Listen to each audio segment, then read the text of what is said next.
Hi, I'm Jessica Vine. This is episode 3 of my senior project. And today we're in Philadelphia and we're going to be volunteering at the Broad Street Ministry. In society, a lot of people are actually, unfortunately, uncomfortable or even scared to work with or interact with the homeless. And today I'm going to go out of my own comfort zone and perhaps even break this barrier surrounding this area of community service and just a simple form of human connection.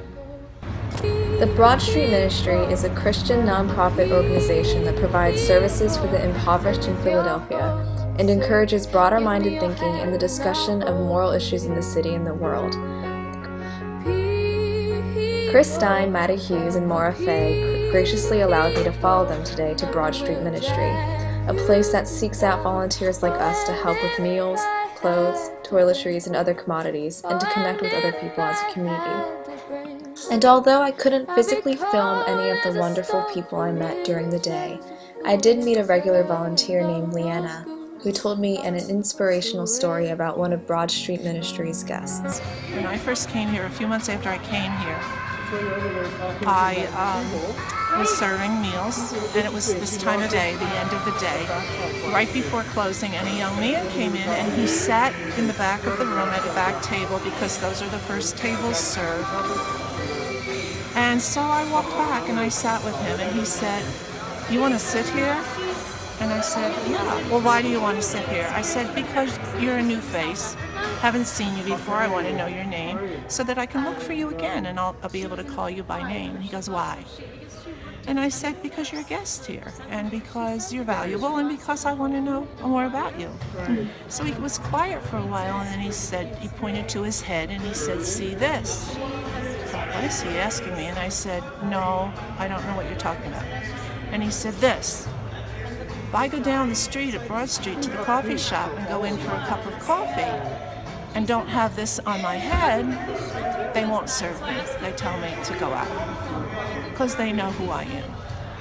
But if I have this on my head and go in the coffee shop, they'll ask me, would I like a cup? How large? Would you like sugar and cream? Would you like a stir? And why don't you have a seat, especially in the wintertime?" And I got to understand that this hat could never leave my head, and I paid 95 cents for it, and it's the most valuable thing I own. And I was devastated, and I asked him where this coffee shop was, and he said, "I'm not going to tell you because I wouldn't want you stopping by and saying anything because then they would never serve me." So he said, "But tell me why you think that is." And I, for 2 seconds, sat there looking at him, 2 seconds, and then I went, and it was a maroon and blue hat with the University of Pennsylvania on the front of it. And he said, "It's amazing when you wear a hat with prestige, how people think you're prestigious, but then when you don't have it on your head, you're nobody. You don't even have a name, you're nothing." So he said, "I don't take it off, and it opens a pizza door for me or a coffee shop door for me, and I get fed." But he said, "I'm not planning on being in this position long. I'm smart, I'm educated, and I'm looking for a job. Until I find a job, I get my meals here because I like this place, and it's safe, and I meet people here." And by the end of the conversation, I had tears running down my face, not explainable to him. He didn't understand it. And he said, "Thank you for the meal." And I haven't seen him since. So I don't know where he went or whether he's under new circumstances that he doesn't need this.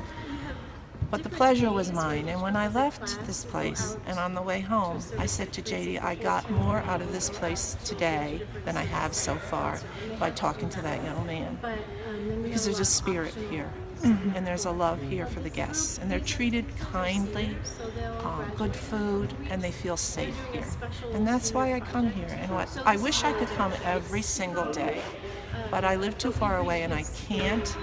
So I come when I can, and we sign up months ahead of time, my husband and I, and we leave here with joy. And on the way home, we're smiling. And so today, I met a young lady named Jess who brought a smile to my face and faith in young people. And I know she's going to amount to a whole lot and be very kind. So I'm glad I met her. I meet nice people like that. Thank you. So I want to thank Jess for having a great day here at Broad Street. Thank you so much. Oh, and if I had to break I'd be cold as a stone.